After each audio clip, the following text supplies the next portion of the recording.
Good morning po guys, welcome po to my reels. Nagluluto po tayo ngayon ng nilagang baboy guys. Ayan po guys, yung ating niluluto na nilagang baboy.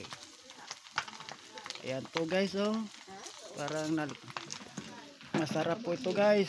Ayan, makalagkad na po guys. Luto sa kahoy lang po ito guys. Ayan, dahil nasa bukid lang po tayo para po makatipid sa gas. Kaya ito lang lulutuan natin dahil mahirap lang tayo. Ayan guys, ayan guys. Ito po yung ating luto. Ayan guys, ito po yung ating luto nga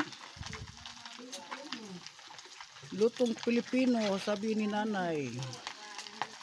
Ayan po guys, ay nilatanan. Ano yung nilatanan guys? Ayan. Medyo